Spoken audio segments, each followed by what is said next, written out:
Welcome to the Combat Learning Podcast. I'm your host, Josh Peacock. If you aren't already, please go to combatlearning.com/newsletter to get my intro to motor learning for martial arts PDF so that you can get up to speed on the powerful concepts we're discussing in the show.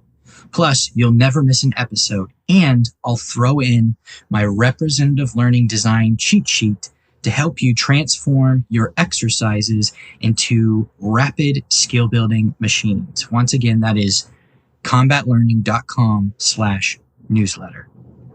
Today, I'm joined by Adam Haniver, a boxing coach out of the UK and one of the founding members of the Box Gathering, which is a community of practice for boxing coaches and a highly recommended podcast of the same name. In this episode, Adam talks to us about how he has moved his boxing program away from the traditional approach toward a constraints-led approach. Of particular interest, we discussed why padwork is not good training because it pairs the wrong affordances with certain movements. And then we discuss what you can do instead of focus mitts to make training more effective. So if you're excited to jump in, hit the subscribe button on your podcatcher and enjoy the show. To really, really challenge in boxing. And in England, you have to be very careful because, we're so cloaked in our traditions that if you challenge it too much, then you're just seeing this, who's this little poncy kid who's coming in, bringing all these fancy words and fancy science and all that. What does he know? You got to be very quite careful. I suppose it's like that all over the world whenever you challenge tradition. But, it seems to be quite like, boxing very much ring fenced. It's like, we're boxing, keep out, Yeah. I think that's something that people inside the martial arts community don't actually understand about boxing and even wrestling, is that there is just as much tradition in those sports as is a traditional martial art. The divide between the way that karate or taekwondo is versus the way boxing is. Obviously, there's a functional difference in the way that boxers spar more, and they're kind of forced into a greater degree of functional ability than a lot of karate people are. But there's that divide between what's traditional and what's like modern and functional is like very artificial. Boxing is old. It's been around probably longer than what we think of as traditional martial arts have been around, with the exception of Kung Fu, right? But yeah, that was one of the questions I wanted to ask you is like,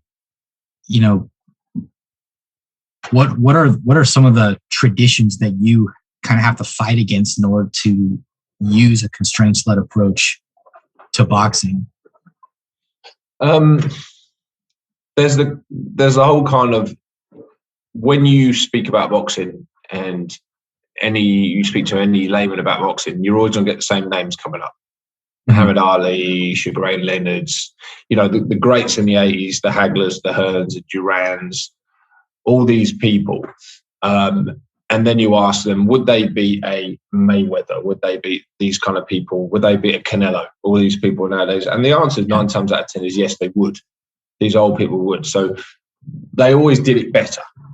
I think it's a bit of a romantic notion that, if I'm honest, it's a bit of a romantic notion. People love to hold on to that kind of thing because they grew up with these people. They romanticized it when they were watching them as a young person with their father and growing up. And they think that there's no chance in why these new kids on the block, not the band, are going to beat them. To bring in sports science, to bring in all this new kind of pedagogy, andragogy, whatever you want to call it, and start applying it. And then when people don't really understand what that is, what that looks like in a practical sense, it's let's keep that at arm's distance because Leonard never needed that. Hearns never needed that. So why do we need that? So, it is that dangerous kind of, if it's not broke, don't fix it. We've always done it this way kind of approach. And we know that we've always done it this way kind of approach is quite a dangerous thing to say. Now, I'm not saying, Josh, that we need to get rid of the whole get rid of the book, throw the book away and say that we shouldn't do that sort of stuff. There's lots of things that still will always remain in boxing, which I think should always remain in boxing. But I think it's very dangerous to just keep going along this repetitive block practice. If I throw 100 jabs, then the person who throws 200 jabs is going to be better. And I know there's probably some kind of metaphor or quote that will come in there from Bruce Lee, I think.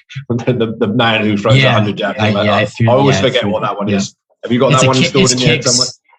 I think the original one is kicks. He's like, I don't fear the man who practices 1,000 kicks one time, the man who practices one kick 1,000 times or something like that. And maybe it's 10,000 somewhere in the, tens. Even the 10,000 thing, the Anders Ericsson thing and the whole Gladwell stuff, whatever you want to say. But my point being this, if I bring it back to my point, there's still this kind of thing that you have to put the time and effort in, and that means as many repetitions, isolated repetitions as you can. So if I stand there and hit the bag 1,000 times and you hit it 2,000 times, you're going to be better than me. And in some ways, there's an element of truth in that, but there's not this real understanding of repetition without repetition, real contextualized learning. There's not this whole understanding of motor learning and skill acquisition in general, or skill attunement, whatever you want to call it. So we're very much get on the grind. We've got to get on the grind. And I've just pulled my hair out going, this grind? Why do I want to go out in bed and get on the grind every day? It just says to me repetition, a kind of stumbling fall forward into what we're doing. And I think we just got to wake up a little bit more and understand the pedagogical side of things and how we learn better. So, part of why I'm so sort of attracted to listening to your podcast and listening to Scott Sivright's podcast, and I'm a big fan of all the work that Stu Armstrong does. I know he's been on your podcast as well. So we just need to wake up a little bit more and stop being so block-headed, literally block-headed and block practice in terms of how we go about it. Let's embrace the new stuff because it does work. There is proof out there. So let's have a look at it and stop being so proud and romantic about our fantastic sport. Yeah. I obviously 100% agree with you. It's there's actually it's not impressive, but there's some work done in boxing from a constraints-led approach. There's a paper on metastable ranges, right? Where what they came up with out of the study was,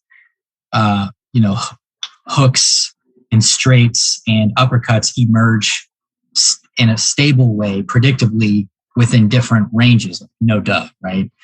But the significant finding in that study is that you actually don't necessarily need to teach everyone only throw this in this range and only throw this punch in this range, right?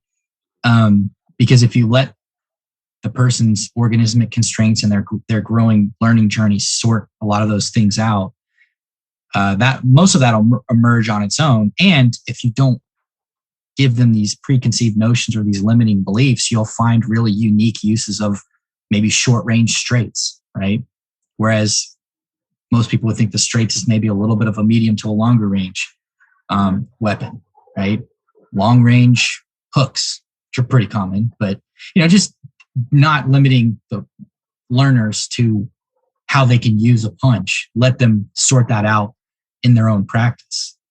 Though I think that's, even though the paper kind of on the surface comes to a finding that's like, duh, you didn't have to spend, $3,000, $4,000, however much it cost on that research. It is significant in that there's that self-organization that ecological people talk about a lot. It shows that you don't necessarily need to encumber somebody with all that intensive coaching on when and where to throw all those punches. That comes from control, though, doesn't it? It comes from an element of the coach wanting to feel in control, wanting to have some form of progression in what they do, because if they feel they have got that kind of quick turnaround in terms of improvement, then as a business, then they're going to retain their members, their boxers, a lot quicker. Yeah.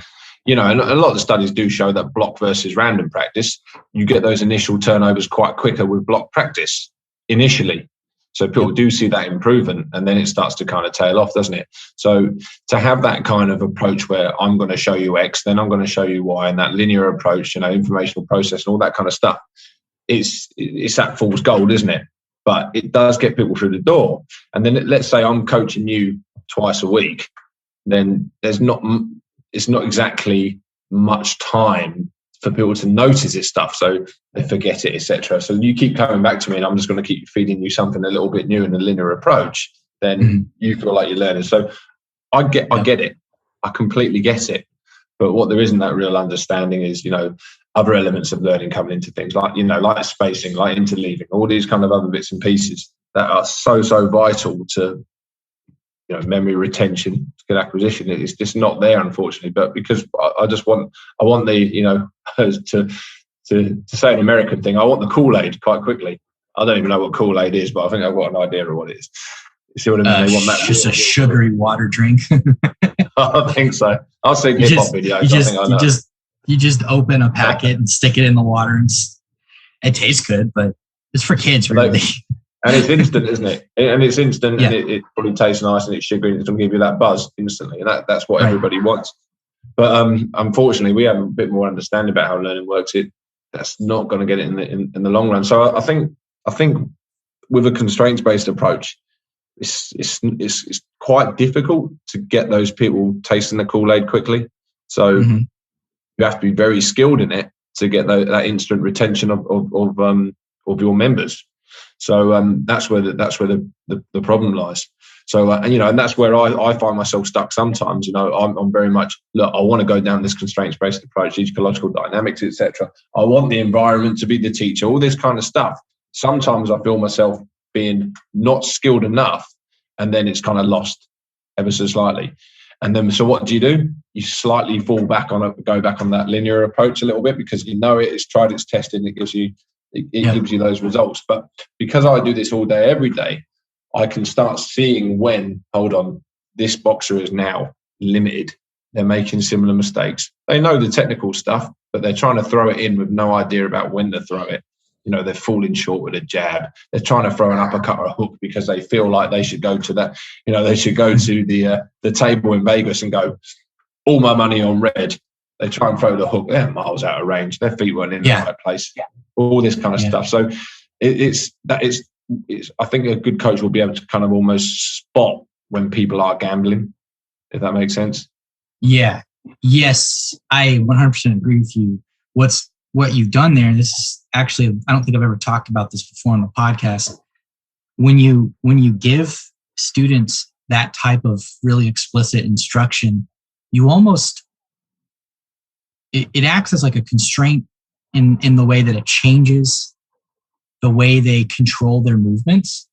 So in the constraints-led approach, you want them to control their movements based on the affordances they see in the environment. But when you give them that explicit advice, their attention is no longer on the cues; it's on when they're going to use that technique in sequence. Like where can I use it? Or in the really egregious cases, trying to do a specific combination with no contextual, no idea of when to use it. Just that this is a really good combination. You should try it. And Taekwondo is really bad about that. And I know that in some boxing gyms, they have very elaborate, long combinations that you run through, and there's just there's no specifying information as to when to use that. So it almost, in a way, it just changes the way they actually control their movements during the exercise, which is detrimental. Absolutely. And I think if you look at it from a sort of, internal versus external focus of control, simply by giving them that solution to the problem without any context, what you're saying is, try this, try a 1-2 left hook, whatever it is. All you're really doing is focusing inwards. You're not looking at externally at all those cues. You're not thinking about your range manipulation, your range control. So it just comes into I'll try it now. I'll try it now. And there's a million different factors in there which says you won't land that. You won't land that. But we double down. I mean, even things like 3 shots, ridiculous. I'm going to try and throw 3 shots because by the time I throw in the jab, the person's moved off to your left. So your backhand, if I'm an orthodox boxer, is not even going to land. So the left hook is gone well before there. So I always kind of say that it's a bit like trying to log on to your email, but your password's changing every 2 seconds. And you go, right, password 1, password 2, it's not working. It keeps morphing and changing. That's what's happening every time. But we're teaching people that, don't worry, every time you log on, the password is password 1. No, it's not. It's going to be password 2, password 3, 4, 5, 5. And we don't understand how to deal with that. And we get very frustrated. Coach gets frustrated. The boxer gets even more frustrated, and even worse, gets pinged all over the place. So it's something we have to get hold of right now, I think. And hence, the great work you're doing, Scott's doing, other people in the space. And we need to be able to put this in a way that is understandable to the kind of demographics we're talking about. Because I think if we go a little bit too, what's the word? We'd say in English, poncy with it, then people aren't really going to understand it. So how do we put that across in a way that's relatable to people and using terminology that's relatable? We have to know the right stuff ourselves, affordances, etc. We have to know that stuff. But how do we put it across? And I think that's one of the big challenges that I'm having in the boxing realm at the moment. Yeah, that's what I'm still working on. I've been talking to the people in my silo for almost 6 years now, and it's difficult because it's more than just a resistant to new research and new ideas. It's like there's almost like a moral outrage to the idea that they might be wrong about a tiny amount of things that they do. And there's all kinds of culturally persistent beliefs that really interfere with that process. And I've found it's really difficult to make much headway. And, there's some people that are a little bit more experimental by nature that have caught on. But I think for the most part, people that are really into my podcast are just already there. They're just starving for the more content on this. But they were already there, like wanting to experiment with other types of pedagogical approaches. I don't know if I'm sure you've experienced the same thing. Yeah, well, you mentioned in one of your podcasts recently, well, I'm not sure if it's recently, but it's one I was listening to recently, people do use the whole matrix analogy, the waking up from the matrix, choosing the blue or the red pill, all that kind of stuff. But I just feel in boxing and potentially, I can't speak for everyone, but in combat sports, there just seems to be a lot more neos waking up now and starting to realize that something is wrong, whether that be from their own coaching experience. For me, I knew it from my own competition experience that I trained really hard, Josh. I was there all the time, always trained, did all my runs, did all my bag work, all my shadow, got the sparring when I could, pads and things like that when I could. So I committed. But was I a great boxer? No, I was average. I had 45 amateur fights over 10 years. Won half, lost half, did all right. But could I have been better? Yeah, could have been a hell of a lot better. And there was something in my brain sort of saying something's missing, but I couldn't work it out because I just didn't have the understanding. So I think as these combat sports, people are starting to wake up now, and I think that's really, really important. And people really need to start kicking forward and really challenging what they're doing. So, like I say, the stuff you, Scott, and everyone else is starting to do now. How can we put that in a really palatable way where people can actually take the reins and start trying this stuff and sharing this kind of stuff? So I think that's kind of part of our responsibility. We need to try and be a Morpheus where we can. We do. Lawrence Fishburne. Scott and I have talked about this before. There's an ethical element to it once you start to understand opportunity cost and those sorts of things. There is that you do actually have a responsibility to try and help people with this as much as possible because instructors are not intentionally trying to scam people, but they are they are taking people's money on loan that they're doing something that they're not doing as good as they could be, nearly as good as they could be doing. They could be, even with recreational learners, they could be progressing so much faster, and with retention of knowledge and with adaptability that is so much higher than it is right now. And it's actually a great segue to my next question. That is, with all this talk of representativeness, like, can you start sparring earlier than boxing coaches are traditionally comfortable? And how do you go about introducing somebody into sparring? Right, this is a really good question, a really interesting one. There's a few facets around that, I think, because basically, so we're under England boxing rule. Our national governing body is England boxing. Okay, so that's who looks after all the boxers that hopefully progress onto the England talent pathway and then go into the GB program, because so we box as GB in the Olympics, etc. Right. Now, because we're constrained by them, we're constrained by the rules. I don't know if constrained is the right word. So if we want to spar, we have to become medicaled. So you can't just walk in off the street and say. So Josh Peacock walks in the gym and said, "I want to get involved in boxing." And so, well, you know what? My approach is actually, let's spar from the start. Great. And whatever that looks like, whatever intensity conditions you put in, we're physically not allowed to do it, because if you do take a shot, there's litigation, there's issues like that, and essentially you can lose your license. So there is that.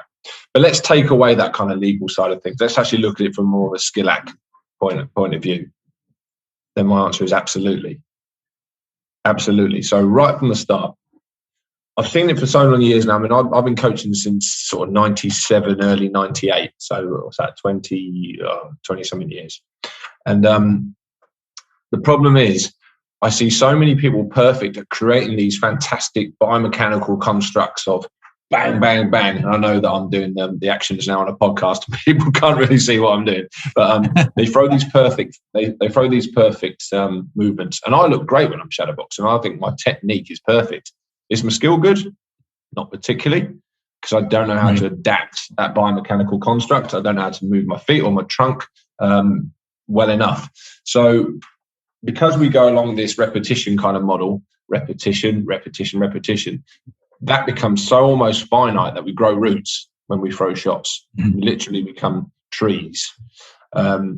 So the problem there is we have no range appreciation. Now, we know as combatants, whatever that word might be, pugilists, let's say, actually the skill is in adapting the range, reading the information in front of us, being able to tune into the information, globally tune into the information, not just what the hands are doing, what the feet are doing, and be able to react and dictate. There's so much that is almost very abstract that you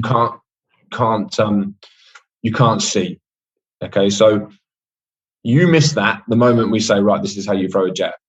You lose that instantly. But why can't we just do things like shoulder taps right from the start? We come in, we're going to play a game with shoulder taps, first to 5. You've got 3 lives. First one to get rid of the other person's lives. Things like that, and just move their feet. And I think it's more important to actually learn how to punch on the move rather than punch static. But a lot of people will listen to me now saying, no. You've got to start basic and then build up the complexity. I don't think so. No, because I've not seen it work properly. I think you go the other way. I think you give them context. You look at more of a tactical side rather than a technical side. Get them to understand tactics and context, and then work backwards. They can all move. Everyone can move their feet. So let's get them doing it. Let's get them appreciating range right from the start. The rule of boxing, the rule of any combat sport: hit and don't get hit. Yeah, that's it. Let's keep this simple: hit and don't get hit. So by just teaching them an uncoupled technique, often goes along with this hit, but where's the not getting hit? Where's the reading? Where's the switching on the perceptual system? So I just think we need to maybe just give people a little bit more credit before we start. You know what I mean? Yeah. What are your thoughts, mate? I 100% agree, especially when you're talking about, it's actually an entirely new skill set. If you start with the basics and that's just what you do, you don't move. It's an entirely new skill set to try and figure out how to hit and not be hit at the same time. Even if we're talking about blocking rather than in evasion, you have all those tools at your disposal. But all of those things, how to hit and move, and how to move and then hit, and how to move while hitting, and like every different thing you could find that you might need. Those are all their own skills to grow, and you're not even there when you just set in your stance and throw jabs. That almost never happens in any match. Mm-hmm. You're always jabbing and moving. So why do you teach the jab stationary? Mm-hmm. Because there's the idea that you have to start with the one and then move up to the other. And there's, I hear that, and I know there's this dissonance between what we're taught academically and then what we kind of know from our experience. And, people who street fight and they don't have boxing training, but they try to copy it. Those people have no problem hitting and moving. They're not particularly good at it, but they have no problem doing it, right? And none of them sat in front of their mirror at home making themselves throw jabs and crosses and hooks in sequence or in blocked practice for hours and hours before they moved up to a moving punch. And that comes around to this like nonlinear concept where you don't have to follow a sequence of progression for techniques, for skills. Whatever is demanded by the performance environment, all of those things are equally important for you to know, and you can start learning them at any time as long as it's safe for your joints, right? There might be a conditioning element to some things, like a jump spinning kick, for example. But for most of the things for 98% of everything that you use in boxing or taekwondo or karate or whatever, you're able to do that right off the bat as long as you're a relatively uninjured person. And there's no reason why you have to learn front kick before you learn a side kick or a round kick, right? There's no reason why you have to learn, not even a reason why you necessarily would have to learn a jab before you learned a straight right or a backhand straight or whatever you call it. And, there's probably more utility, like 80-20, to learn a jab first. But with that non-linearity, you shouldn't expect that learning will be better just because you follow a sequence. Mm-hmm. In fact, I would venture to say that if you always limit yourself to this linear style of teaching, you're probably going to put your students behind, because you have to finish that sequence before you even start getting them into contextual learning first. That's usually how it works. Then you've got, I suppose, the other thing to look at as well is almost like things like somatotypes. What are their movement capabilities anyway? Mm-hmm. Yep. Some people might have this fantastic range of athleticism, which you are completely taken out of the picture because I want it looking like this. This is my mental model of what a jab looks like or a rear hand looks like to a head. And it should look like this because this is what I've been told by my fantastic coach. If you take away all that athleticism, I mean, do you remember Nassim Hamed? He was a British boxer, Nassim Hamed. He boxed Barrera. He lost to Barrera in the end. He was back in the 90s. British boxer called Prince Nassim Hamed. No, I don't recall. You've got to look him up, right? Okay. If you watch him, just throw away the book in terms of what he does. But he was powerful. He threw shots from angles. He could throw a shot and then change it in flight. So he wouldn't just commit to a jab. He would then change the position of his hand or his elbow. Nice. and be able to adapt. I mean, we're talking sort of skill adaptation in the moment. Brilliant. And he was a world champion, multiple world champion, etc. He had a few troubles towards the end, but really, really, really good. Now, can you imagine if the wrong person got hold of him and said, no, this is how you do it, mate. This is how you throw a shot. It's gone. Right. It's lost. And to be fair, Josh, I'm a little bit of a hypocrite because some of the stuff that I know and we're talking about now, I find myself still in some respects going down this kind of linear path. Now, if I'm going to teach someone I think you guys call it a cross. We say, our book says a rear hand to the head, right? Mm-hmm. So straight backhand, rear hand to the head, cross, whatever you say. So I think that's bastardized terminology on our part, but that's a separate discussion. It's all the same. It's all the same thing. But one of my first things I would say is, right, with your rear foot, I want you to try and put the cigarette out with your rear foot. So you imagine that kind of rotation on your back toe, on the balls of your toe. So that allows your hip to go and your shoulder to go. And then you've got the extension of your hand, etc. A very linear approach. And there's lots of different key sort of teaching points within that, very internal. And that's fine. Okay, that's okay to teach it in that way. You're given a few little tools. But if you watch any boxing bout, anyone at all, and just try and look at the knees downwards, not once will you see that rear foot rotate, or when you see someone throw a left hook, will you see that front foot rotate round like they're trying to put a cigarette out. They never do it, because actually in reality, they're on the move. So to suddenly plant their feet, set their feet, and have this big movement, and then they're throwing another shot off the back of it, or they're trying to defend, there's not enough time. So actually the representativeness and the reality of you teaching that isolated static skill doesn't work anymore. So that's interesting. So we always go static first, get it on the move, progressive, very linear. But it doesn't look like that in competition. So why are we doing it? But I found myself the other day still teaching it. And it's almost like I'm, someone's asked me to change my skin, peel my skin off and change my skin, because I find it hard to do that. Yeah, because there's a lot of things that intuitively make sense about changing up your pedagogy, but then there's things that are so deeply ingrained that you don't even think about them. They're dogmas in the true sense of the word, that they are beliefs that are properly basic in a sense, right? To pull in some philosophy terms. It's not dogmatic in the sense of that you have a bad attitude about it, or that you're, terrible about it, but that you literally, it's just non-negotiable, right?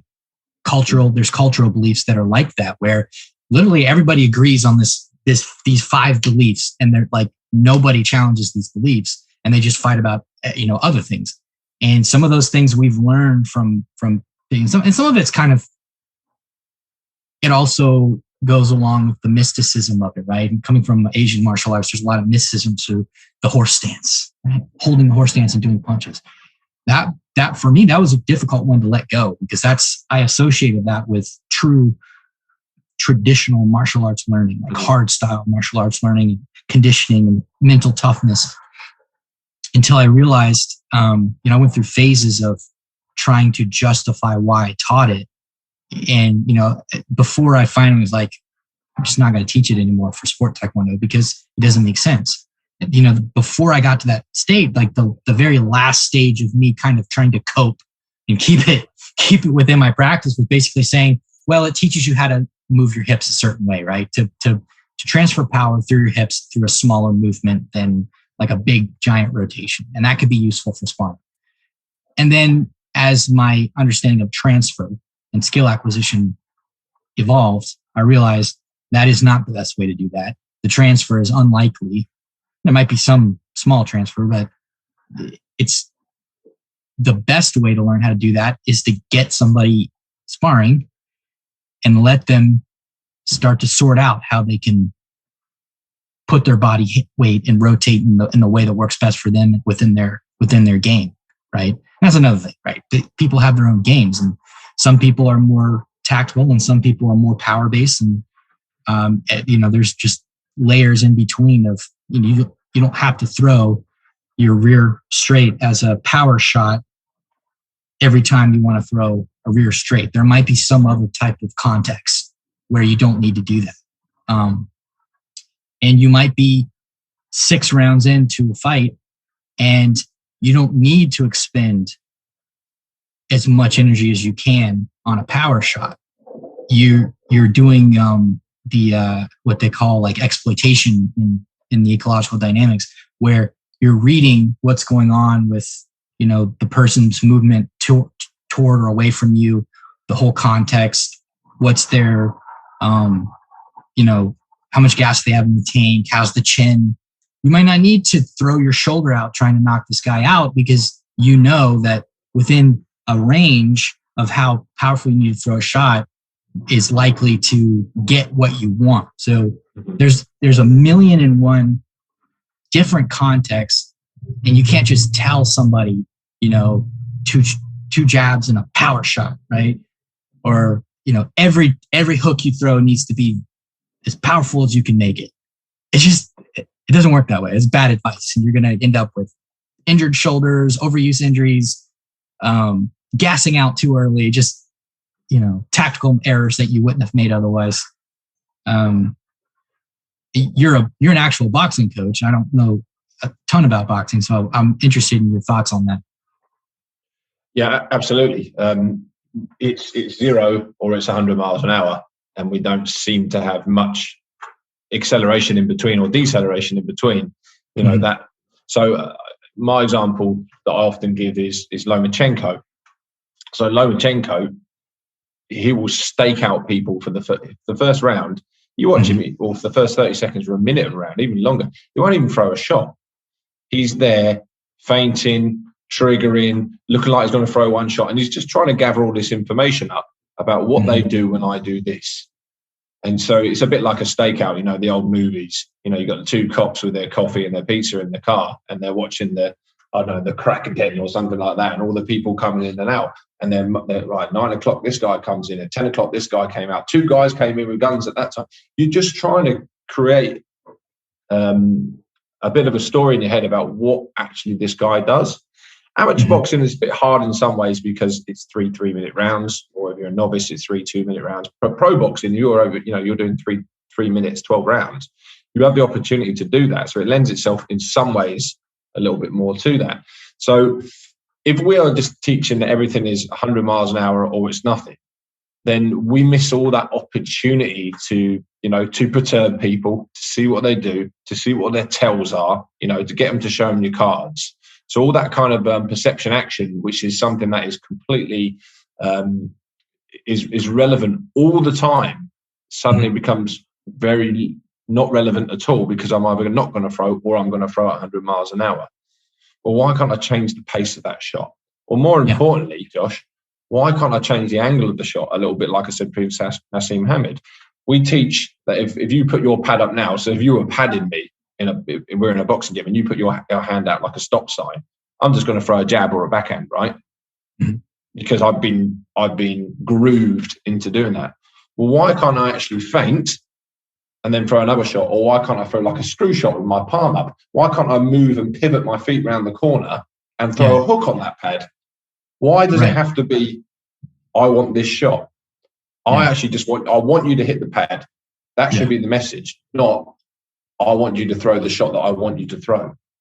So there's a big difference in the message there. So, and that's, I think we're going to talk about pads a bit later, no doubt. I mean, it's unavoidable, but pads is a big issue, and it's a big problem of why people are not. Let's go ahead and we'll get back to sparring in a second, but because I have one more question about sparring, that mitt work, pad work, that is one that I've legitimately gotten myself into trouble with, like actually talking to people who I otherwise agree with on the way that they train. And that's one that just won't, I don't think there's no value to it. Taekwondo, we use paddles, and when you want to practice a devastating head kick, you can't, it's hard to practice on a shield, very hard to practice on a bag. So you kind of have to use the kick paddle. So there's use for it. But the problem is the same between boxing and with paddles, with kick paddles, with Taekwondo. It's all the same problem.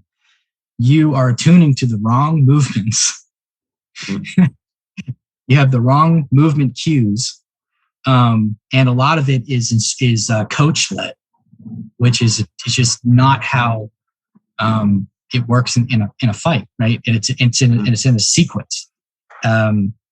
So like, what are your thoughts on mitt work? I think you kind of showed your hand a little bit. What are the problems with mitt work, and how can you improve them if you want to continue to do mitt work? I don't really want to do much pad work, but maybe you do. So it's, again, there's this kind of romantic notion that he's a good pad man. He's a good pad man, and that is one of the best badges of honor. But you've got to ask yourself, okay, well, what is a good pad man in terms of skill acquisition. So people who are good padman are held in massive high regard in boxing. But I think we just need to ask ourselves kind of, well, why is that? So again, there's an element of me being a slight hypocrite because I'm going to go straight into my gym and I'm going to do certain pads because I'm trying to give them that Kool-Aid. I'm trying to give them that feel good. So there is an element. There are some good parts to it. It's feel good. There's an opportunity for me and you as the boxer to bond, have feedback, talk about tactics and things like that. But we tend to go very technical on that. Okay, so here's a few things. Firstly, it's rehearsed. It's a rehearsed pattern, a 1, 2, 3. The more punches that come into that combination, the less likely you are to see that happen. Now, a 1-2 left hook is probably the most landed 3-punch combination in boxing, a 1-2 left hook or a 1-2 right hook, depending on your stance. But even still, the likelihood that third shot lands diminishes, doesn't it? Mm. So when you start doing 3 or 4 phases of attack, 1, 2, roll, but all this stuff you see people rolling and then doing all these uppercuts and 10 uppercuts and roll and not even looking at the camera, not even looking at the opponent, that becomes a dance. So that becomes, you're trying to teach me the foxtrot, you're trying to teach me the tango. And to actually execute that, you have to do it picture perfect. So it's the most stable. It's the most stable thing there is possible.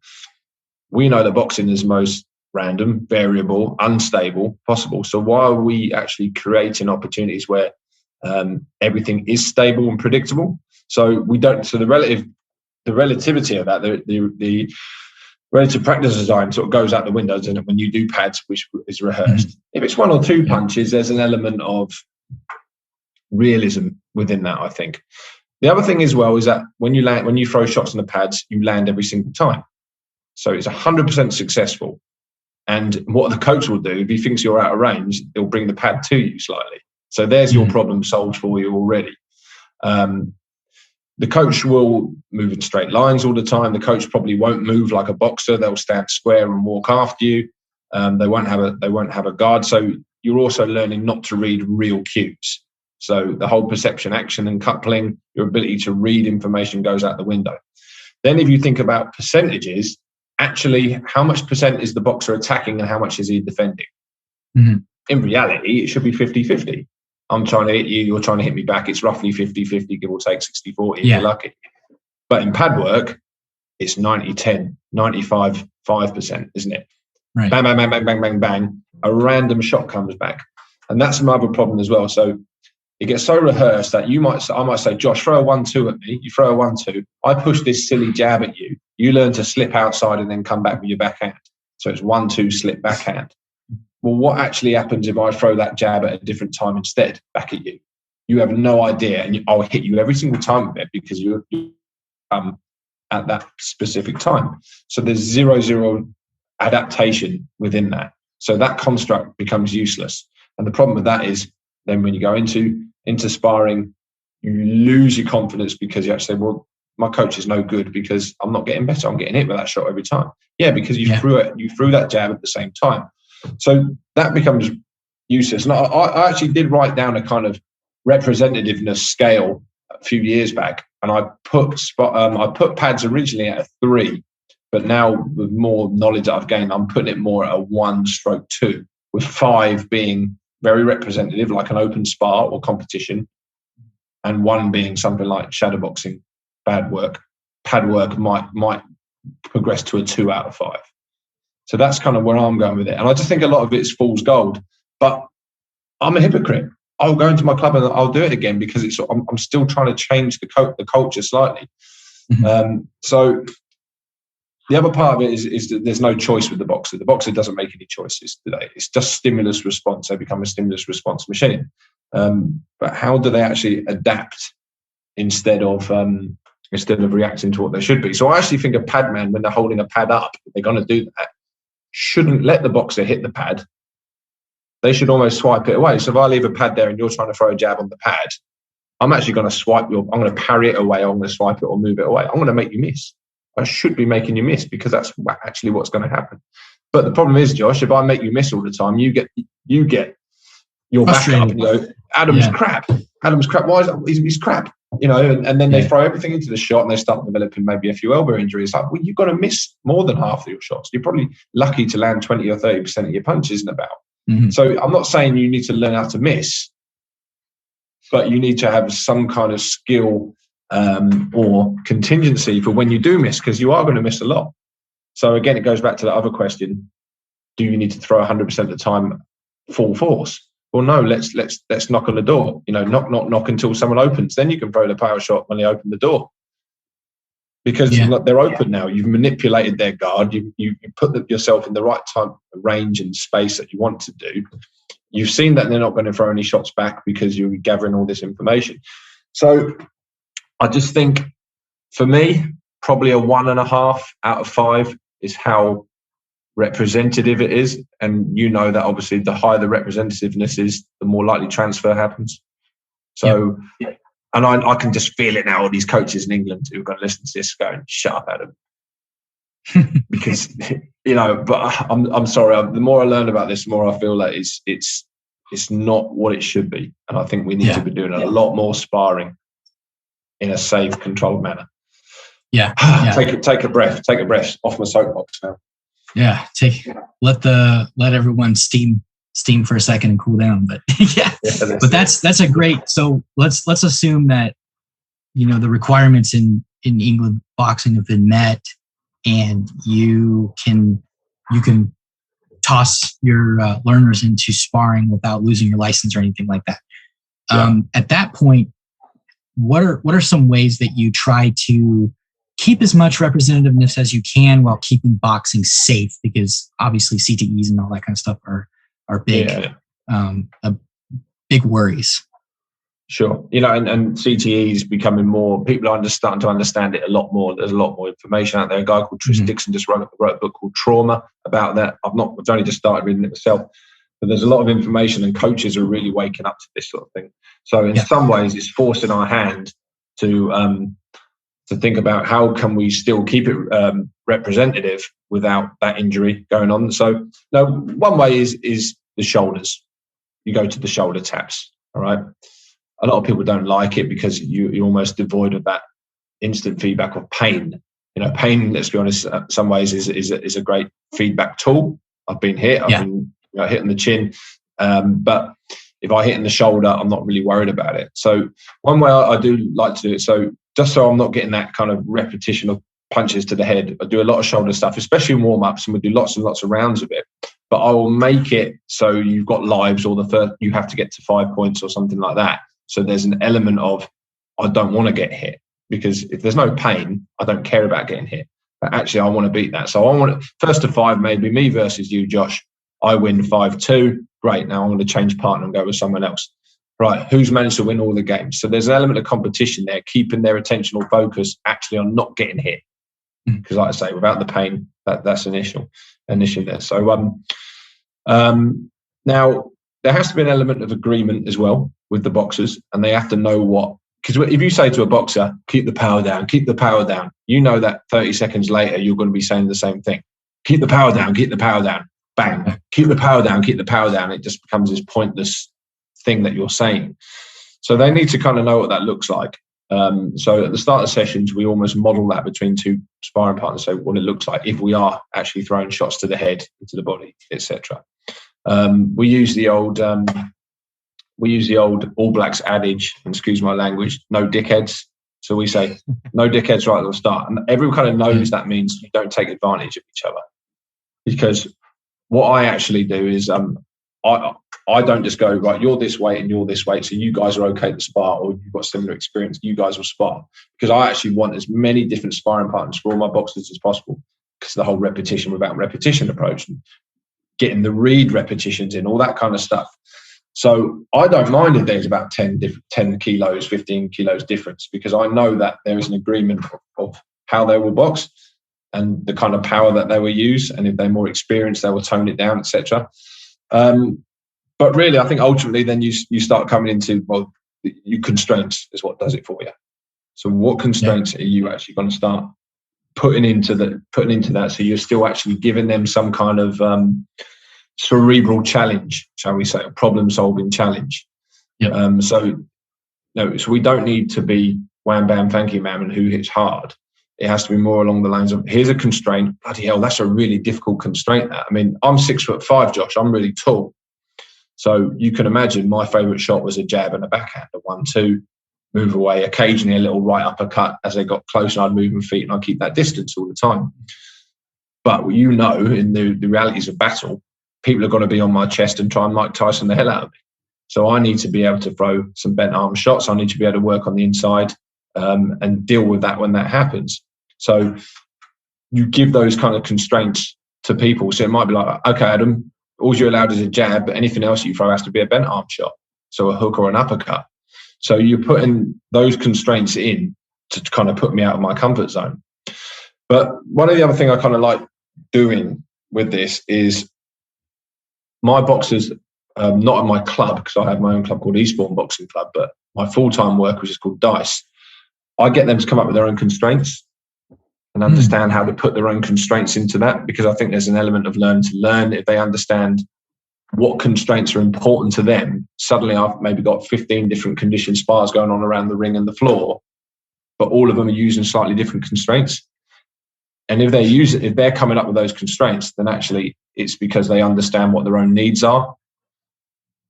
And then you still got the overarching no dickheads, no power, and people are very respectful of each other. But we always make sure that they're feeding back to each other as well. So we give permission to call a timeout, to each other, to talk to each other during the spar. And again, I can hear people saying, you don't talk to each other during the spar because what happens if your mouth's open, you get caught with a shot? Not having conversations and reading War and Peace to each other. But if I kind of know what your constraint is, and you do something which is positive, I might just give you a nod or say, yeah, brilliant, really good that. And you're reinforcing, or they're not doing it, or they're not committing to what they said. Then I can pull them on it as well, like that. And then obviously when the round finishes, they can have that more in-depth conversation. But actually, I want them adapting as it's going on. So there's that kind of, if they understand each other's roles, they support each other on it. And then they realise that actually this is about learning and it's not about winning. Because I think a big problem with boxing is that when you spar to perform. I have to hit Josh more times than he hits me today. Otherwise, I'm going to go home really deflated. I have to have a good spar. Did you have a good spar? Did you have a good spar? Why can't we actually go back and say, do you know what? I got caught quite a few times today because I was trying out a new shot. I was trying out a new phase of attack. I was trying out a new defence. I did get caught with it. But then the coach to say, do you know what? Brilliant, Josh. I love the fact that you were trying to use your trunk defences today, or you're trying to get a little bit closer and use your hand defences, or you're on your back foot and using your foot defences. Brilliant. That's absolutely fantastic. I want to, so they always say about Muhammad Ali that apparently he looked terrible in sparring because all he used to do is just try and work on his weaknesses all the time and develop that. He used to get caught and things like that. So, well, surely that's a culture that we need to bring across. So that's the kind of culture I bring in with the trying to keep it representative and safe, just by making sure that, do you know what, I want you two coaching each other. And then to finalise, to kind of put the cherry on the top of what I'm saying now, you can fall down by knowing each other's constraints, because I now know what you're trying to do. So therefore, I'm going to quell you. I'm going to stop you doing that. So when we start moving towards actually, well, let's make those constraints more covert, and the other person doesn't know them, and they have to almost try and find them out. So at the end of the round, I'll say to them, well, what was that person trying to do? And if they're like, I have no clue, well, their attention is maybe not in the right place. So you might give a clue, but you won't give an answer. And then it's next round, oh, well, they were trying to step back and then come back with a straight shot. Okay, so what are you going to do? Well, I'm going to close them down. I'm going to close them down and cut the ring off. Brilliant, show me, go. That kind of stuff. So it becomes a bit more covert. So you still got that representative design there, because I don't know what you've got to do in a real match, and you're just progressing it on a little bit like that. So there's an element of just actually understanding that you're both there to learn, and how you bring that out as a culture, I think is really, really important, mate. Yeah, which in turn reinforces independence among learners. Absolutely, which is one of the England things. Yeah. Something adaptability, independence, and resilience is at an England pathway standard. That's what they want. They're independent boxers who can think on themselves. Amazing. I love that. Yeah. I love that. You said something to me that I thought was really clever, and I love it. And you were talking about partners giving verbal reinforcement to each other in the middle of a sparring match. And not only does the reinforcement help with motivation, there's a psychological thing going on where you actually can't get angry and escalate if you're genuinely complimenting somebody on something they did well. Like if you got caught and you got, right? There's two things that could happen. You could be impressed and let them know because you're a good teammate, hey, that was great. Or you could get angry because you got and push the pace and somebody gets hurt. And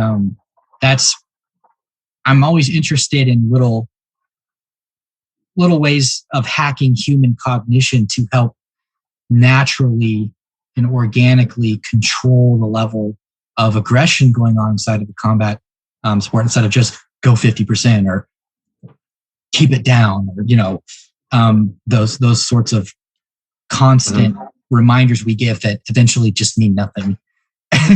How can we pre-frame things, which you talked about as well, and how can we have some inter-sparring practices or inter-practice acts that help to organically keep that down, and fostering a community where people let each other know, hey, that was great, you got me.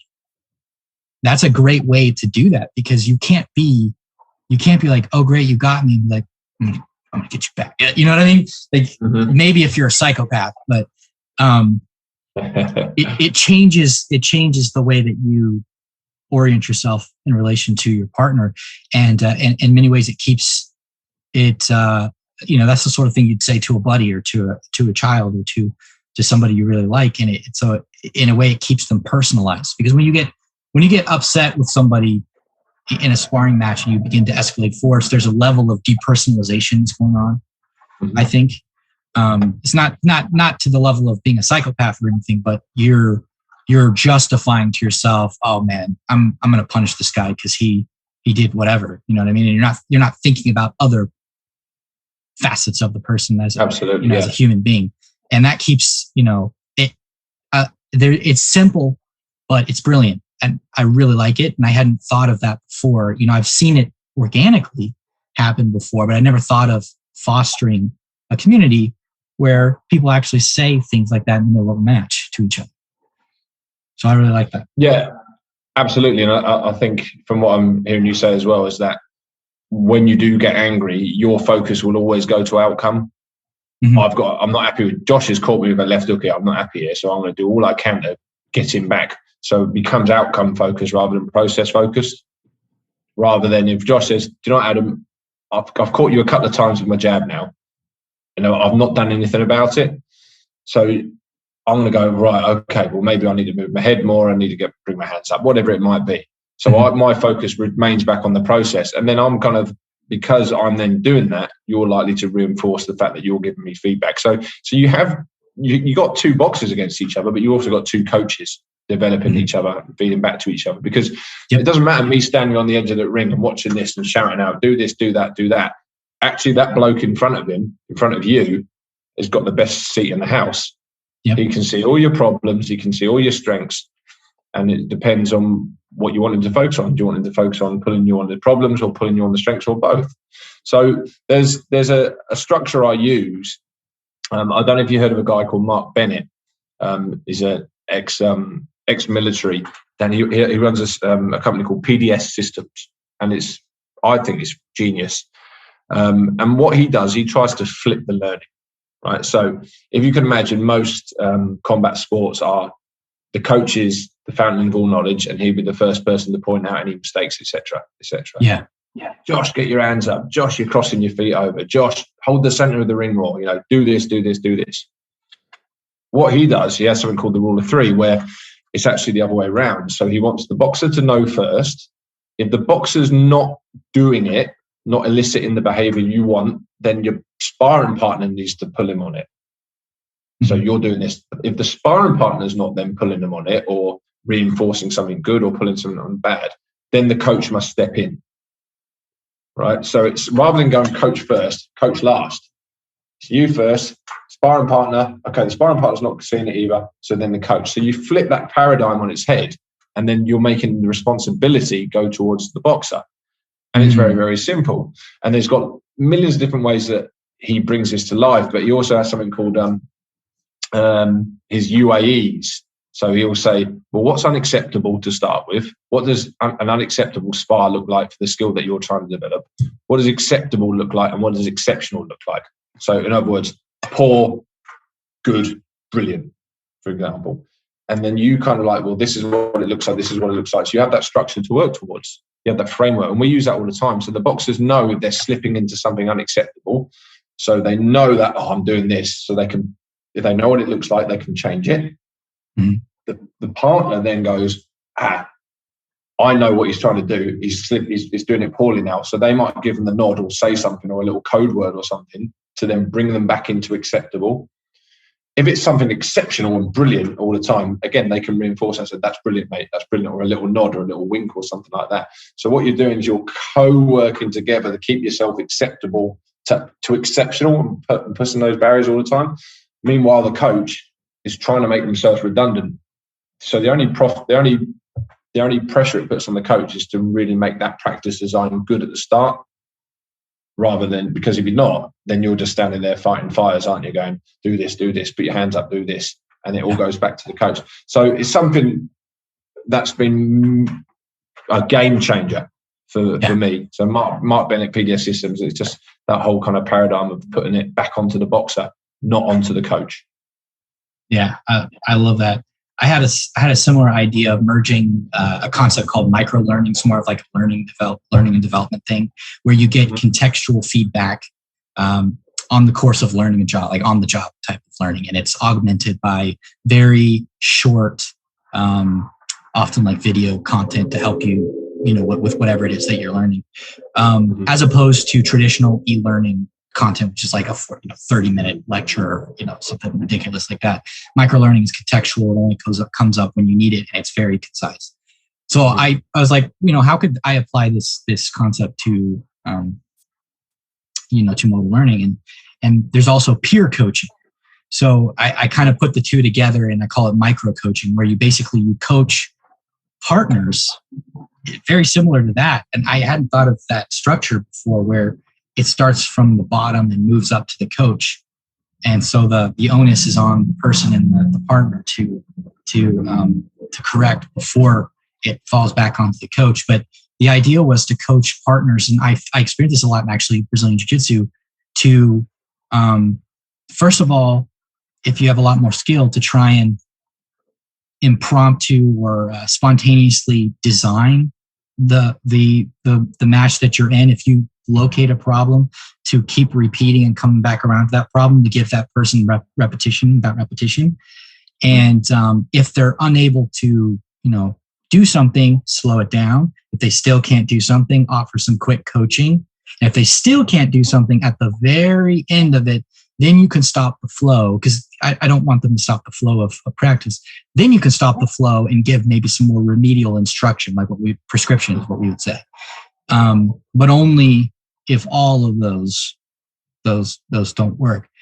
And I thought, I really like the idea of having the coach there watching, where, it goes through so many cycles where he makes the same mistake 3, 4, 5, 6 different times. And the only time that the coach actually intervenes is if nobody, the person or his partner, nobody's, I'll have to put some more thought into that one. I like that one a lot.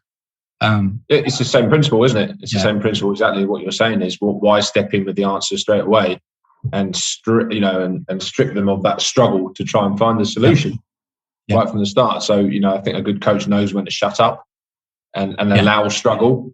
But, we all do it, don't we? Occasion we jump in. Here's the answer because it makes us feel good. And especially in the sport where it can be dangerous. They're getting hit in the head all the time. Sometimes we do not stop, because actually safety-wise, it's no good me just going, try this, and being a little bit implicit with it. Sometimes we need to go, right, step in. But if it's still safe, then let's go exactly like what you said about giving that information, slowly suggesting, moving their attentional focus where it maybe needs to be. And if still it falls on its backside, all right, I might nearly give you that answer or give you the answer. But it's last resort, isn't it? It's a last resort. Yeah. Didactic instruction, as I like to call it, is the remedial option. Instruction, as in like trying to set up a way an exercise is going to work, I think is fine. But instruction where you're just giving the solution rather than teaching people how the practice is going to work, those are separate things. And I think you want to save the prescription for a lack, as a almost like a motivation saving exercise. You're trying to preserve this person's motivation because the frustration is eventually going to tank their motivation to show up to train. And they're just it's going to be a vicious cycle if you don't put a stop to it. But I think that happens less than we think it does. I suspect that with good practice design and a good culture that people expect some frustration and they'll take it as a catalyst to reminisce and to analyze what they're doing more deeply instead of thinking, well, the instruction sucks. I'm no good at this and I'm going to go home, right? A small group of people might be that neurotic, but if you frame things up front and inculcate them, I dare to say indoctrinate, then that should be less of a problem. And much of your coaching will be reminding them of the principles of learning more so than giving them, the answer to everything. Oh, mate, you couldn't hit the nail on the head more, I think, because we just go through the learning process with them, and it's something that happens to them rather than something they're immersed in. So why can't they have this underpinning understanding of what we're doing, and we share that, and they understand why you're doing it? Almost you're creating coaches and boxers at the same time, because what the problem is, they are having a lot of struggle. They'll drop their confidence, but if they understand that they're struggling, but they're getting better because there's constant problems being thrown at them, then they're more likely to engage in it and come out the other side. The whole learning pit thing, go into that learning pit, you come out the other side. If you walk through that learning pit and keep going, it's important that coach knows how, when to push and prod, stretch and support, all that kind of stuff.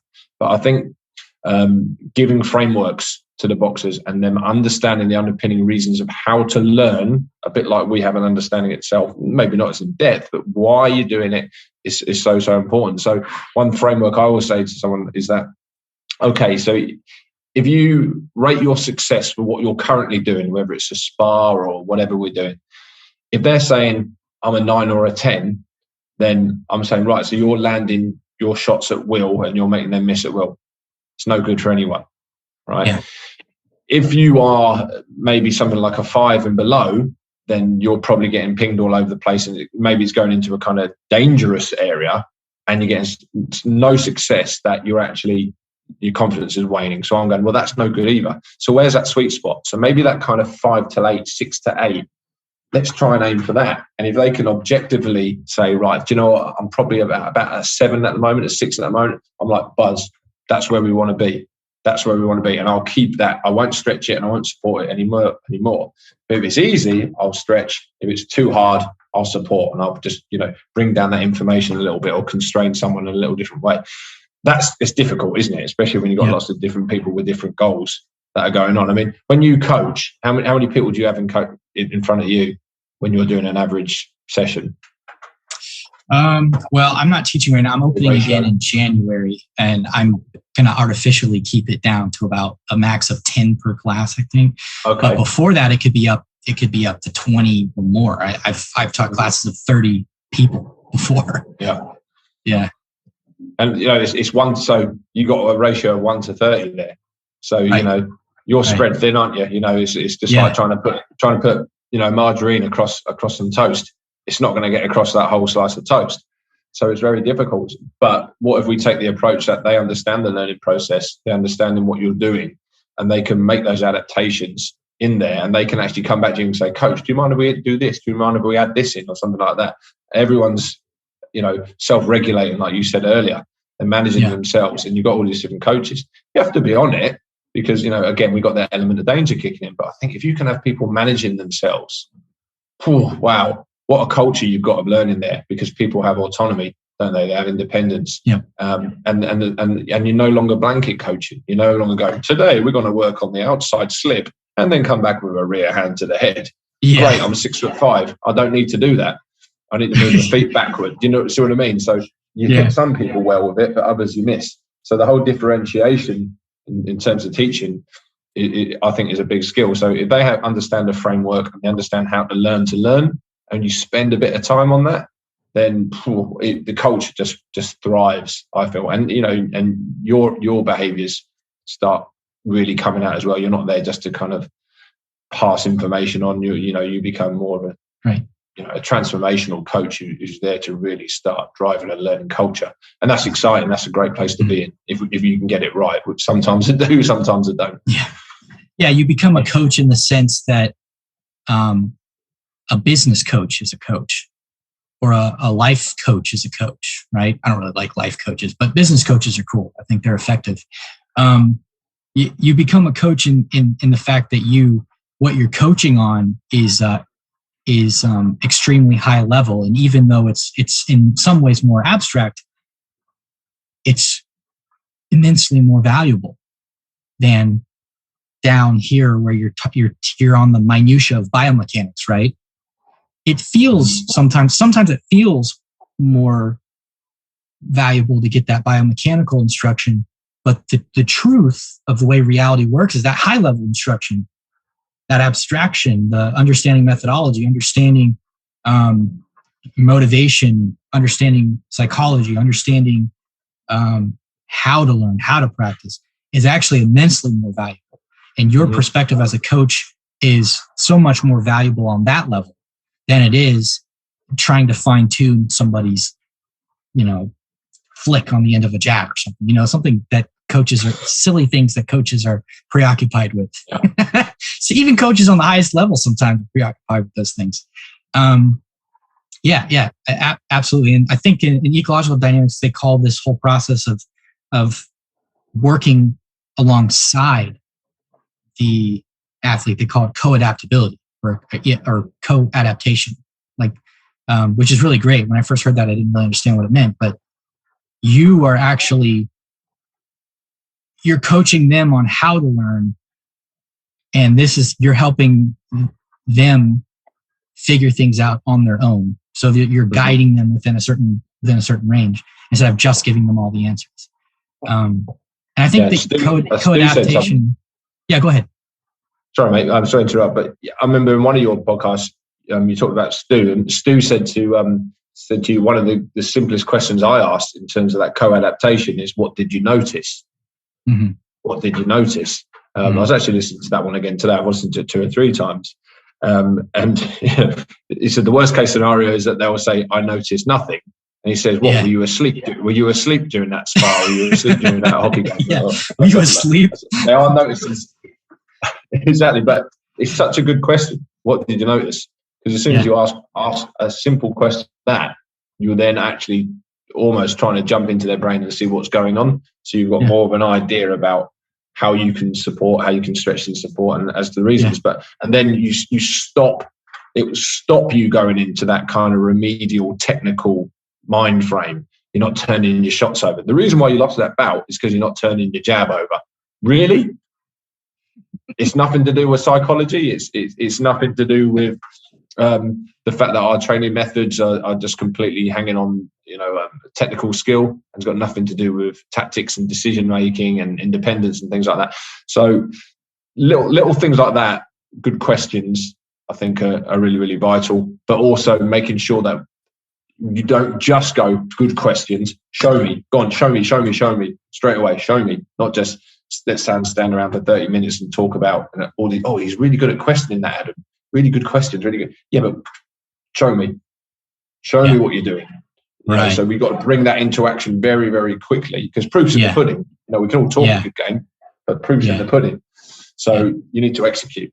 So I think there's a part that I went far too much into good questioning. And it's like, well, the boxers aren't doing anything. So actually, if you add up all the hours and they're just standing around scratching the backside, not actually doing anything, it mounts up over the year as well. So get them to physically show you the solution rather than tell you the solution is part of that as well, I think. Yeah, because you're the coach, so give them permission. Yeah, and if when giving them permission means resting. do it, just saying go do it, then that's what you have to do. Yeah. Do what you have to do. Yeah, I mean, it's like they say, when you're working, they're resting, and when they're resting, you're working. So when they're doing their session, you should be almost resting because you've done your hard work. But when they're off and going home and sleeping and resting and doing their bits and pieces, you're now planning and doing your work. Yeah. Right. So the constraints-led approach is one of the beauties of it is that it's so intensely individual. It's responsive to what students are struggling with right now. And so I think that sessions are supposed to be as responsive as they can. But with that in mind, are there sort of preset constraints-based exercises or games that really work for just about everyone that you have play those games or engage in those exercises that you use often because they are very reliable? Yeah, I think there's certain blanket things that you can do which kind of hits some gold for everybody in some way. There's some benefits for everyone. It's a blanket way of getting some benefits which are reliable. I mean, so for example, it could be that everybody has to throw 2 shots, for example, but for boxer 1, it has to be a straight shot and a bent arm shot. So, for example, a jab and a rear end uppercut, right? So I know that actually that's going to help me work on moving in behind a straight into range to throw more of a bent arm shot, if that makes sense. But then the other boxer might be, okay, well, I want you the other way. I want you have to throw a bent arm first and then a straight arm second. So it's a different problem for that person. But there's still sort of elements of perturbations between each other trying to work each other out. So I might have to get my feet in and move my head to throw a hook, and then I push away with a jab or I push away with a backhand or something like that. Or I still throw a straight arm from a relatively mid to close range. So there's what you've got there is changing range to actually get your shots off. So that and that's a a non sort of changing law of the sport, isn't it? You've got to adapt your range to be successful. So those things always kind of work for me. I think a lot of people get lazy and they used to say, right, the first jab, and I do this and I probably will do it again next week, is you go, right, okay, jabs only, off you go, just to start off with. Jabs only, because it's really safe. There's not much information there, and it does work, but I think some people kind of fall back on it a little bit. So, or you say, right, you got to switch your attack up and down and up. So boxer 1, you have to go down to up. Boxer 2, you go up to down. Or then you give them a little bit more information. Now you can choose. You go down or up, or you can go up or down. Yeah. So there might be, well, actually, if I keep going up, I'm getting it with the jab, so I'm going to start down. So there's an element of decision-making going on just because of those constraints. So they're very general and vague, but there is decision-making going in. But then I'll try and go a little bit more specific, hence little things like asking them to come up with their own constraints. So I do use Newell's triangle quite a lot, trying to manipulate either the task, the boxer, or the environment. So it depends on who I've got in front of me. So I have different boxers at different times. Absolutely. I do a lot of stuff like, changing the shape and the size of the ring.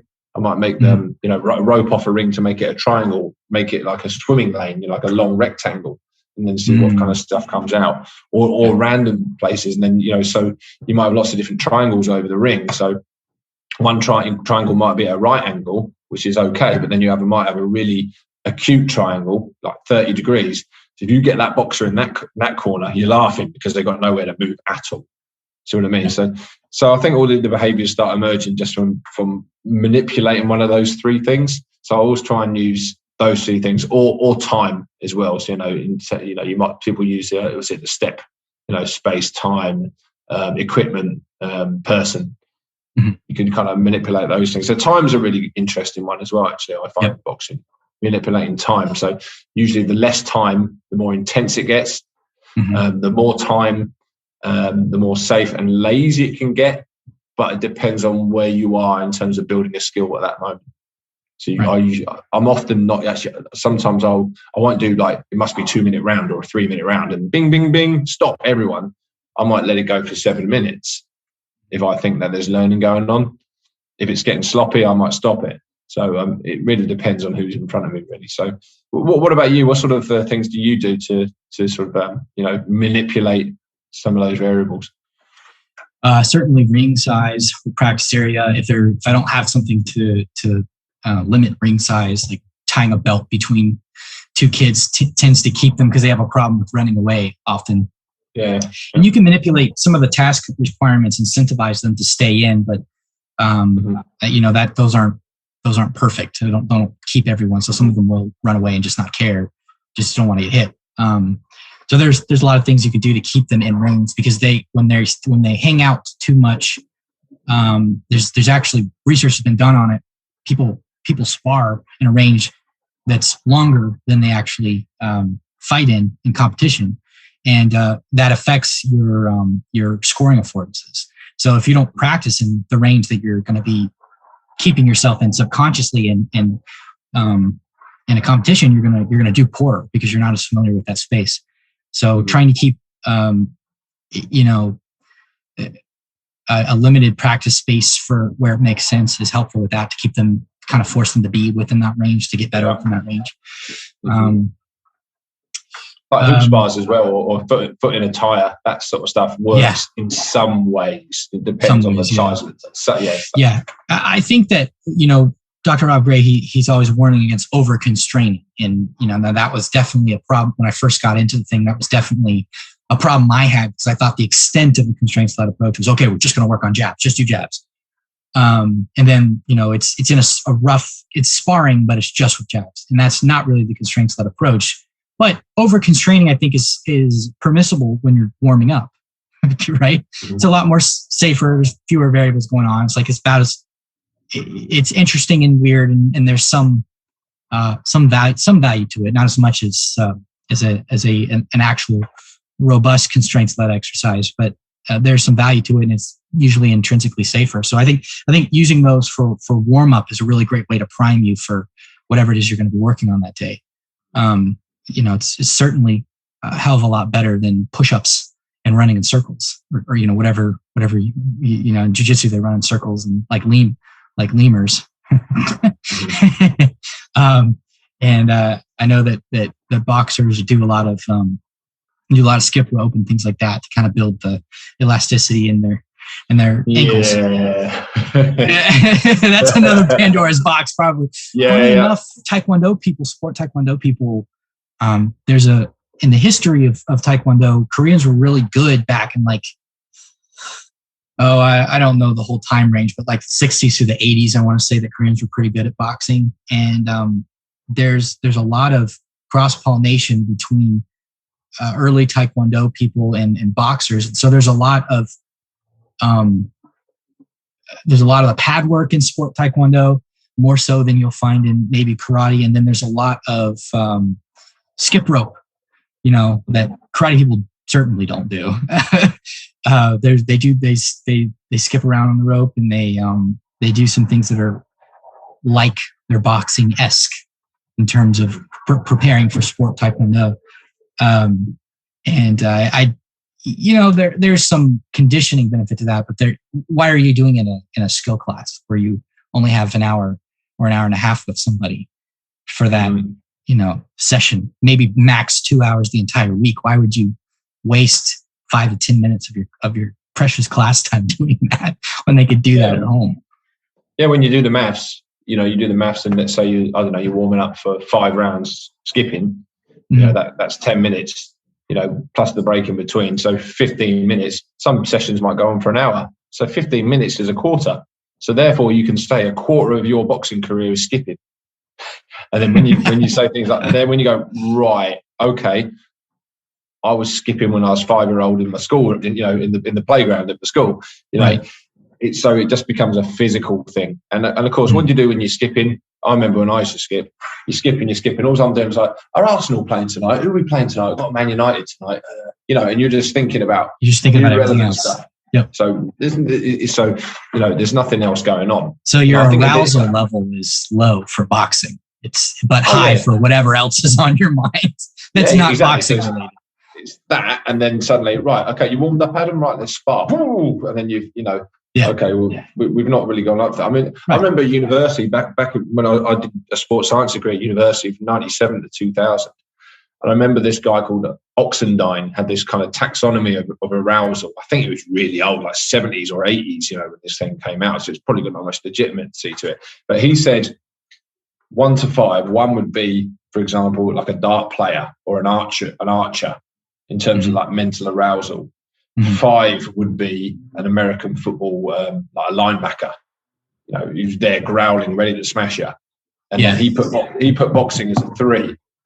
And I kind of, in some ways, I know it's individual and everyone works in different ways, so it's hard to pigeonhole. But in some ways, I kind of thought, well, that's quite a useful tool because I know that you need to be mentally switched on. But if you go the arousal theory, you go too far the other way, boom, you're in trouble. So really, what are our warm-ups telling us? Where should we maybe try and keep that? So I think it's quite a useful tool to think, well, maybe our warm-ups need to feel like a 3 or a 4, not a 1 or a 2, in terms of switching my brain on. I don't want to turn my laptop on and it takes 20 minutes for my laptop to load up before Word and PowerPoint all comes on. You know what I mean? I just want to bang, ready. Yep. Yeah, I agree. So padwork could be useful, I think, for a warm-up, even if it's not super useful for perceptual motor learning. Over constraining could be useful, I think, in my opinion. I don't have any data on it. Whatever it is more interesting. And, I'm interested. I have motivation is one of my hobby courses. I think it's way funner and more motivating. And you're going to have fewer people showing up late as they do in jiu-jitsu. Like people, they show up closer to time to sparring and they miss the god-awful warm-up. And you're not going to have people missing class time on purpose if everything feels like the sport that they like to do from start to finish. If they feel like they're getting something out of it, they're going to be there. And so I think there's an important motivation factor about making your warm-ups more fun, more sport-specific. And there's not an exact science to it as far as I know, but trying is better than not trying. Trying is better than having one warm-up you do every week that, is 20 push-ups, 20 squats, run in a circle, skip rope, and then we're going to, whatever. And why can't there be learning going on? Why can't there actually be learning going on during that warm-up? Or is warm-up the right word? Should it be activation? Should it be energizer? Whatever. Preparation or something, Yes, it's semantics in some ways, isn't it? But, I remember reading, I started trying to look a bit more into motivation myself. I remember reading one of Daniel Pink's books, and he talks about, like motivation being about purpose, autonomy, and mastery, I think. Almost like those 3 things have to be in there. So, okay, well, why can't a warm-up be purposeful then? Why can't there be an element of you working towards some sort of mastery and developing a skill set within there? If you're talking autonomy, maybe my warm-up looks a bit different to yours, Josh, because actually I need to work on something slightly different. Let's be honest, warm-ups go, you got to warm up or you're going to get injured. Yeah, I understand that, but do we really get injured? Yeah. Do you know what I mean? Do we have to do this for doing this 20 times? Is it really like how much is it actually? How much is it actually? Anti-clockwise. Yeah. Yeah. And that's what we do. And everyone's looking, the kids are looking around, the adults are trying to pretend like they're really into it. And it's just, I don't know. I had a coach and I really liked the coach. He told me one time, we used to do the same warm up and I tried to be there. I didn't try to be disrespectful and show up late.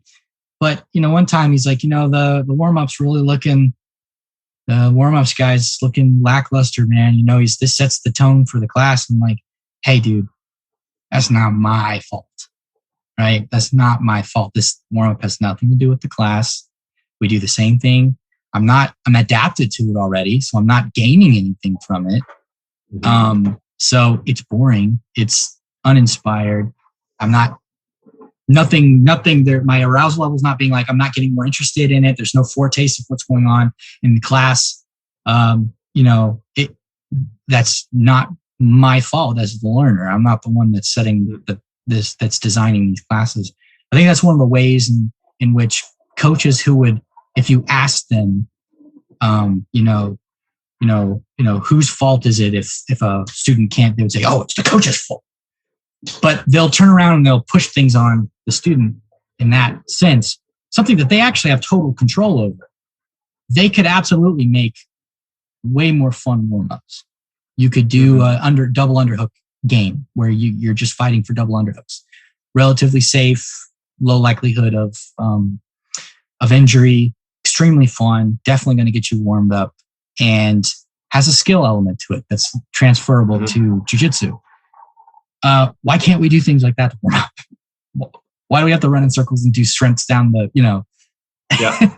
So in other words, just like your man Rob Gray would say, keep it coupled. Why can't we couple things? Why can't we couple it? Why can't it be coupled and interesting? Right. Yeah, I understand maybe at first minute, okay, maybe there'd be a bit of uncoupled stuff. It could be, you have a 1 lap around the gym. Okay, no problem. But that's it. 20 seconds just to get some sort of blood pumping around your body. Right, now let's couple it. Right, you and you pair up. Right, shoulder spars, just tap, tap, tap, tap. Now you can go to the thighs. I'm going to slap to the thighs. But okay, but you've got to change partners. So let's get our reading reps in with someone different size, different stance. Fun. Right, now you've got to keep score. If you lose, you owe me 1 down up or a press up. Right, move, change. And suddenly there's, that whole learning sort of stuff came in. And I want to be I want to be in your warm up. So I ain't going to be late. Right. I'm going to be there on time. Right. So, everything feeds into this whole picture, so the warm ups start that lesson off at a 9 rather than starting it off at a 4, Right. So your mood comes into it, I think, as well, and your motivation. So it's all very much linked. But that just purely by bringing that rule of perception action into things makes it look and feel real and brings the sexiness back into what it should be. Hit and don't get hit right from the start. Yeah. Right from the start. Yeah. Why not? Absolutely. My last question is, we talked a lot about representativeness and perception action coupling and all these different notions of coaching. Shadow boxing and bag work, how do they fit in a constraints-led approach to boxing, or do they? Okay, right. So, we have a lot of shadow boxing, within the sport, a load of bag work, and I think there's a lot of physical elements to that. There's certain movement patterns that you're trying to repeat. We all know that hitting bags, you can get really fit hitting a bag if you want to hit it hard enough and if you want to move your feet hard enough. So there is, I think that it will always be part of the sport because of that physicality part. I think there's also a little bit of being kind of away in yourself and a little bit of mindfulness and really thinking and a bit of visualization that can go into shadow boxing. Take all the information out, but I'm thinking about a southpaw coming at me or whoever I'm boxing on the weekend. There's an element of that. But ultimately, it's like your man shaky weights, it's uncoupled. It's completely uncoupled, isn't it? So we put a lot of stock in the fact that the more bag work we do, the more shadow boxing we do, the more we get better. So what does the practice look like? The boxer will throw 4 or 5 shots. And once they've thrown 4 or 5 shots, they haven't moved their feet within those 4 or 5 shots. I know that if I try and hit you, Josh, you're going to try and move. Or you're going to hit me. You're going to hit me back. You're either going to move or you're going to hit me back. One of those two things. Yeah. Right. So by the time I've thrown that one shot, I know that next time I throw my shot, I would have to have moved my feet or adjusted in some way, adapted in some way. So again, we're just trying to throw out as many different structures or patterns, and then we have no idea where in the jigsaw puzzle we put that. Mm-hmm. So that's a big issue. And again, the same with bag work. You can lean on a bag, you throw shots, you throw a 1-2 and a hook. Well, actually, a hook is a bent arm shot. So if I want to land it, I needed to have moved my feet into range to throw a left hook. Mm-hmm. But I don't need to because I'm already lying on that bag. Nothing's coming back. So, okay, so in terms of a constraints-led approach, can we make that a little bit more coupled? Can we put some constraints in? Yes, I think we can. So for example, we can do bag work. We take out that whole issue of getting hit. So it's almost like you can spar around the bag. So you're still trying to hit the bag, but my job is on the other side of the bag is trying to move around and just trying to clip you with a glove. And it might be that I'm holding a glove rather than wearing a glove. Or sometimes you use the paddles or the foam sticks and all that. It's a little less representative, but at least it gets the boxer defending afterwards.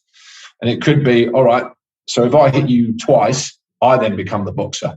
Your job is to stay on that bag as long as possible and attack. Bang, bang, bang, move. Boom. Don't get hit. Don't get hit by the other person. Run around the other side of the bag. The moment you get hit, now I become the boxer. But you want to stay on that bag being offensive as long as possible. So you're just kind of you're coupling things. You're putting it under a bit of pressure testing as well. Their focus does become on not just hitting a shot. It becomes on the defensive aspect as well. So they're reading where the other person's moving. Granted, there's a lot of information that's not maybe pertinent, but I think it becomes a bit more representative, and there's a lot more variability in there as well. So it becomes a bit more real. And if we're talking shadow boxing, okay, well, why don't we just shadow box opposite each other? If we're not going to hit each other because it's shadow, well, let's just do it at a distance. It might be, Josh, you're going to throw some straight shots. I'm going to try and defend them, slip, block, move my feet. Adam, then you go. All right, and then we change the defense or we change the shot. I don't think we should do it open spotlight. I throw whatever I want because I throw 4 shots. You're throwing 4 shots at the same time. Nobody knows if you landed or are successful. Right. So that becomes very much null and void. But if there's maybe a little bit of information, I think it becomes a bit more relevant. So do we need to spar in front of a shadow box, in front of a mirror where you don't learn to anticipate because you know what's coming and then it's at the same time anyway? Right. You know, there's no anticipation or reading. Or shall we just pair each other up? It's not great, but I think it's better as long as you're not throwing 3 or 4 punches, maybe 1 or 2. And it's like, oh, you would have got caught there. I would have got caught there. I better sort that out. So you're still attending to information and learning to read better. So I think really your constraint would be couple people up. Couple people up there would be my response to that. What are your thoughts, mate? My thoughts are slightly different. I think that there's I'm sure you're aware of the research around, thinking about an activity, lighting up that area in your brain that lights up when you're practicing. And the idea of reminiscence, where you can actually improve while you're not practicing, but while analyzing and coming to a better understanding of the sport. Obviously, I'm a constraints-led guy. I'm a perception action guy. So that there's a huge limitation around how far that can bring you. But in terms of enhancing your regular practice, I look at shadow boxing as something that you can do when there's nobody else around. And it's a great way to be interactive with that analysis. So instead of sitting on a computer and just sitting there analyzing it in your head, why don't you get up and shadow box and imagine yourself in that situation? It's not going to be perfect because it's your imagination, but there is some value to that. And even though the transfer is going to be much lower than representative practice, it's better than just sitting. It's better than just watching. It's better than doing nothing. It's a similar sort of thing, maybe with like the forms in karate and taekwondo. That one's, the movements aren't representative of what you'll actually do. So there's a little more barrier there, and it's scripted. So it's different than shadow boxing, but there's some value there into optimizing your output and increasing your own kinesthetic awareness. There's some indirect value that obviously doesn't transfer as much, but it's there, right? And I know that people are going to listen to this and say, "Oh, Josh just defended forms. I thought he hated forms." No, I don't. But I'm trying to not give people permission to clog up their classes with that sort of stuff. And it's bag work for me is one of the only places where you can, if you're practicing the way the way I was taught that you ought to, and that's allowing the bag to move and to move around as the bag moves instead of stopping it every time it gets too rowdy. You're allowing yourself. One of the few opportunities you have to hit full power and to begin to condition your limbs to hit in a way that's going to be useful to you in a real fight that you can't with a regular partner because we're trying not to hurt them. Okay. I like that. So you can move around, and it's self-determined. So you kind of have to, but there's no reason why you can't do deliberate practice on a bag the same way that you do in a sparring match, where you go in and you say,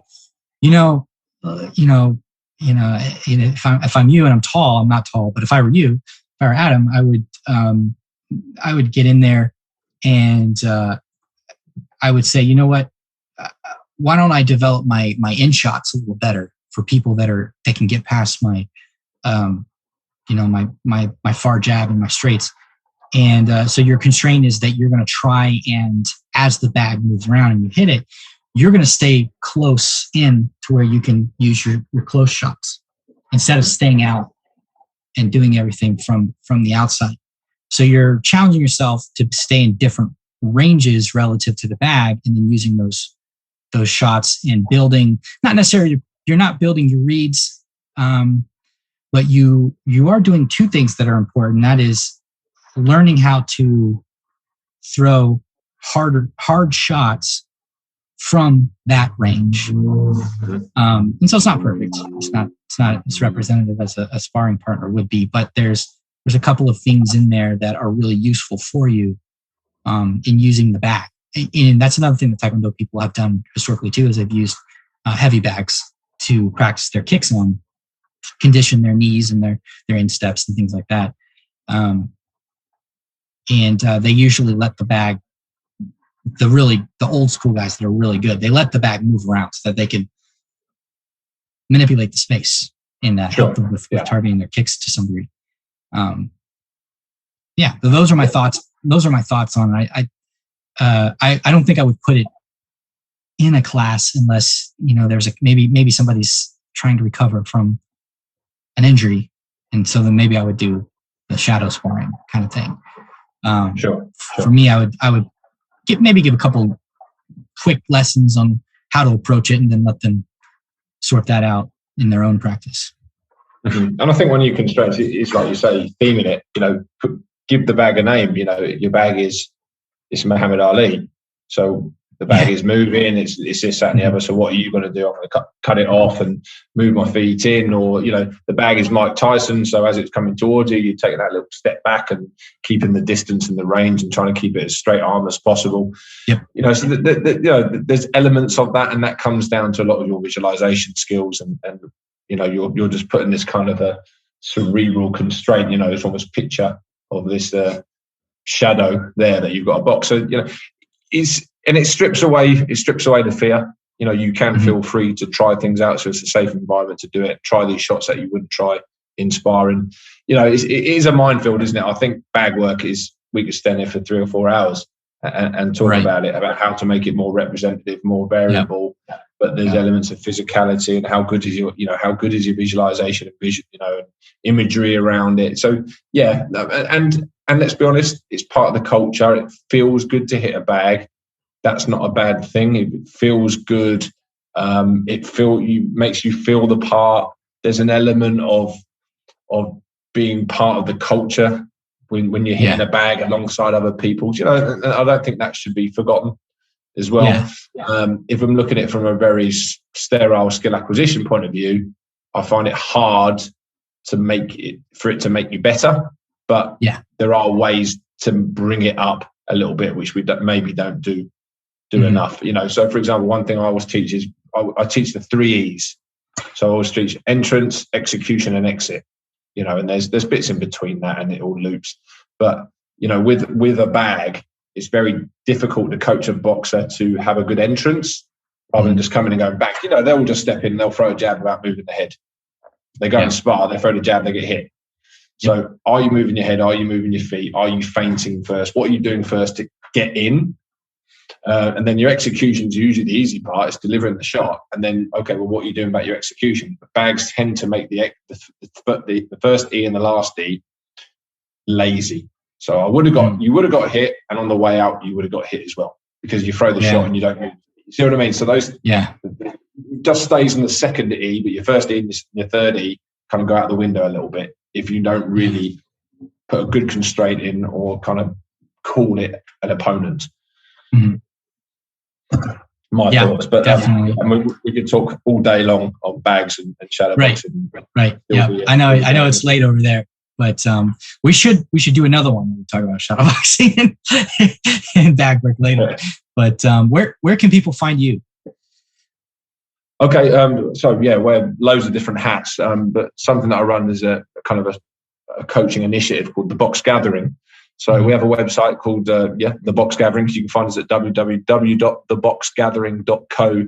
We have all the social media platforms as well, so Instagram, Twitter, and Facebook. Just type in The Box Gathering and either of those three, and we will come up. We're quite busy on Facebook and The Box Gathering and Instagram, not so much on Twitter, unfortunately. But I do occasionally log on just to see people like yourself and other people to see what they're talking about and doing. But yeah, it's free to join the website as well as a silver member, just to get involved with other boxing coaches and see what their thoughts are, because we upload a lot of videos and interviews on there with top coaches, top boxers, top academics, like your Stu Armstrongs, JP Nurbans, lots of different people like that. And yeah, it's just a real interesting way of coaches getting together and sharing a bit like we've done. So yeah, feel free to go on there and join as a silver member. There is a paid gold membership as well, but if you fancy doing that, you can as well, guys. So yeah, thanks for giving me the time and platform. I've really enjoyed the chat, mate. I know everyone says that at the end of a podcast. Thank you very much for inviting me on. It's been really enjoyable. but we live for this sort of thing, don't we, mate? We live to talk shop about this because it's what lights us up. So I really appreciate your time. So thanks for inviting me on. Keep doing what you're doing, mate, because I love what you're doing over there, and I think it's so important. Thank you so much. I'm glad that there are other people who are on this constraints-led path that found me, because I didn't. I've listened to your podcast, not super long, maybe for the last 8 months, because I discovered you through Stu Armstrong. So I was like, oh, cool. So some boxers that are into this stuff. So I'm glad that we've all been able to find each other, because it really, when I first started over a year ago, it felt like a really small world. It felt like a really, really small world. So the pleasure is mine for sure. And thank you for coming on and talking shop with me and answering all these questions. Sure. And of course, you mentioned the podcast. I failed to mention it myself. So yeah, any platform, just type in The Box Gathering podcast. It's there on any Spotify, Anchor, all these different things. You can find it. So go on there and rip me to pieces on there. That's what we're there. We're there to be shot down. Do your worst. Try your best. Absolutely, sir. Absolutely. All right, man. I will let you. I know it's getting late over there, so I'll let you get ready to start settling. Cheers, Josh, mate. I appreciate it. Speak to you soon. Talk to you later. Bye. Toodaloo, mate. Bye bye. Thanks so much for listening to the Combat Learning Podcast. If you enjoyed this episode, remember to leave us a review on Apple Podcasts or Google Podcasts or your podcatcher of choice. It really helps us out. Finally, this episode, including the intro music, is produced by Micah Peacock. Thanks in advance, and I'll see you on the next episode.